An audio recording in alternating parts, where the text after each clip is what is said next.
அஸ்ஸலாமு அலைக்கும் வரஹ்மத்துல்லாஹி வபரகாத்துஹு. கண்ணியத்திற்குரிய அல்லாஹுவின் நல்லடியார்களே, தற்பொழுது இப்பதிவில் நாம் சொர்க்கத்தில் முதலில் நுழையும் ஏழை பெண்மணியை குறித்து நபி ஸல்லல்லாஹு அலைஹி வஸல்லம் அவர்கள் கூறிய நபிமொழியை தான் தற்பொழுது இப்பதிவில் நாம் காண இருக்கின்றோம். ஒருமுறை நபி ஸல்லல்லாஹு அலைஹி வஸல்லம் அவர்கள் தனது அன்பு மகளான ஃபாத்திமா ரலியல்லாஹு தஆலா அன்ஹா அவர்களிடம் பேசிக் கொண்டிருந்த அந்த நேரத்தில் அன்னை ஃபாத்திமா ரலியல்லாஹு தஆலா அன்ஹா அவர்கள் மிகவும் ஆர்வத்தோடு சொர்க்கத்தில் உள்ள முதலில் நுழையும் பெண்மணி யார் என்பதாக தன்னுடைய தந்தையிடம் வினவ, அதற்கு நபி ஸல்லல்லாஹு அலைஹி வஸல்லம் அவர்கள் சிரித்துக் கொண்டே, எனது அருமை மகளே, சொர்க்கத்தின் தலைவி நீதான் என்பதில் எந்த ஒரு சந்தேகமும் கிடையாது. ஆனால் உமக்கு முன்னதாகவே ஒரு விறகு வெட்டியின் மனைவி ஒருவள் சுவனத்தில் உனக்கு முன்னதாகவே நுழைந்து விடுவாள் என்று நபி ஸல்லல்லாஹு அலைஹி வஸல்லம் அவர்கள் கூறியவுடனே, சொர்க்கத்தில் உள்ளே நுழைவது ஒரு விறகு வெட்டியின் மனைவியா என்பதாக, அவள் எங்கு இருக்கிறாள், அவளுடைய பெயர் என்ன, அவள் இருக்கக்கூடிய இடம் என்ன என்பதாக நபி ஸல்லல்லாஹு அலைஹி வஸல்லம் அவர்களிடம் கேட்டவுடன், உமது வீட்டிற்கு அருகாமையில் தான் அந்த பெண்மணியுடைய வீடு இருக்கிறது என்பதாக நபி ஸல்லல்லாஹு அலைஹி வஸல்லம் அவர்கள் பதிலளித்தார்கள். அன்னை ஃபாத்திமா நாயகி அவர்கள் மிகவும் ஆர்வத்துடன் அவர்கள் என்ன அப்படி ஒரு கூடுதல் அமலை அவர்கள் செய்கிறார்கள் என்பதாக தெரிந்து கொள்வதற்காக அந்த பெண்மணியினுடைய வீட்டிற்கு அவர்கள் செல்ல விரைந்தார்கள்.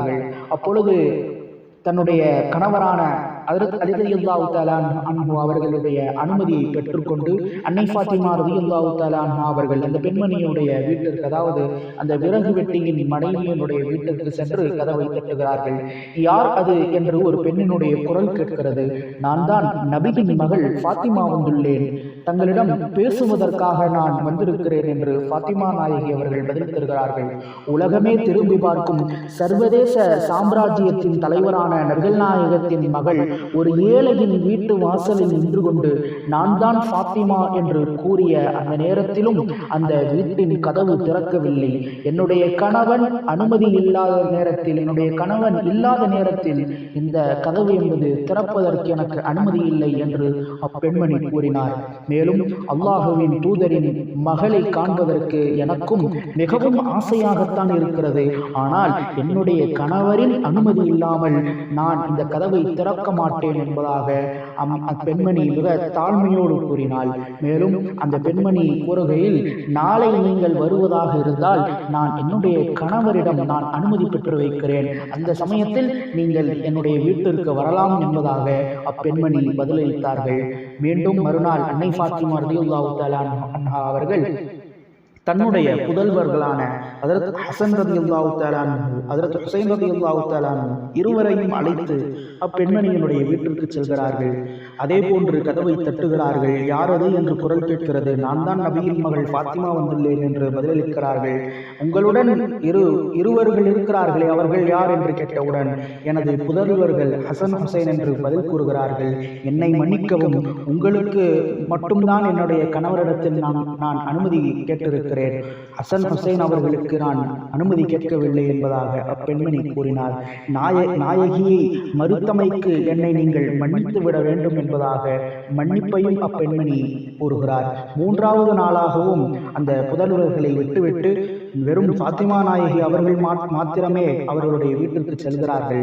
யாரது என்று குரல் கேட்கிறது. நான் தான் நபியின் மகள் வந்துள்ளேன் என்பதாக கூறக்கூடிய நேரத்தில் கதவு அவர்களுடைய கணவரின் அனுமதியோடு கதவு திறக்கப்படுகிறது. பெருமானாரின் குடும்பத்தினர் யார் வந்தாலும் எவ்வித தடையும் இல்லை என்று என்னுடைய கணவர் கூறிவிட்டார். அந்த பெண்மணி இவ்வாறு கூறியதற்கு பின்பு இருவரும் அமர்ந்து பேசிக் கொண்டிருக்கிறார்கள். அந்த நேரத்தில் அசருடைய தொழுகை வருகிறது. இருவரும் அசருடைய தொழுகையை நிறைவேற்றுகிறார்கள். தொழுகை முடித்தவுடன் அன்னை ஃபாத்திமா ஓரமாக அமர்ந்து கொள்கிறார்கள்.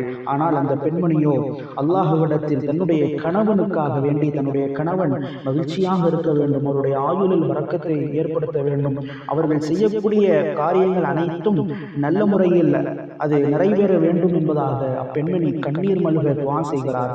அங்கிருந்து சலாம் சொல்லிவிட்டு அன்னை ஃபாத்திமா அவர்கள் அங்கிருந்து விடைபெற்று மறுநாள் தன்னுடைய தந்தையிடம் நடந்தவைகளை எல்லாம் சொல்லிவிட்டு, அல்லாஹுவை வணங்காமல் வேறு எதுவும் வணங்க கட்டளை இருந்தால் நான் இனிதான கணவரை ஒவ்வொரு மனைவிமார்களும் தன்னுடைய கணவருக்கு சஜிதா செய்ய வேண்டும் என்பதாக நான் அனுமதி கொடுத்திருப்பேன் என்பதாக ஸல்லல்லாஹு அலைஹி வஸல்லம் அவர்கள் ஒரு மனைவி தன்னுடைய கணவனுக்கு செய்ய வேண்டிய கடமைகளை குறித்து பேசினார்கள். கணவனின் உடைமைகளை கவனமாக காத்துக் கொள்பவள், கணவனின் நம்பிக்கைக்கு பாத்திரமாக நடந்து கொள்பவள், கணவனின் குணமறிந்து கனிவு கொண்டு கடமை செய்பவள், கணவனின் காலடியில் காலமெல்லாம் சேவை செய்பவள், கணவனின் ஆணையின்றி வீட்டில் பிறரை சேர்த்திடாதவள், கணவனின் எதிரில் கையை தரைக்குறைவாய் நீட்டாதவள் நாளை சொர்க்கத்தில் நல்ல இடத்தை அவள் பெற்றுக்கொள்வாள் என்றும் நரகத்திலிருந்து அப்பெண்மணி தப்பித்துக் கொள்வாள் என்றும் நபி ஸல்லல்லாஹு அலைஹி வஸல்லம் அவர்கள் கூறிவிட்டு, எனது அருமை மகளே ஃபாத்திமா, ஒட்டகத்தில் நீ வரும்போது விறகு வெட்டியின் மனைவி ஒட்டகத்தின் கயிறை கையிலே பிடித்தவாறு உன்னை விட முதல் ஆளாய் சுவர்க்கத்தில் உள்ளே நுழைவாள் என்பதாக நபி ஸல்லல்லாஹு அலைஹி வஸல்லம் அவர்கள் இங்கு குறிப்பிட்டுள்ளார்கள்.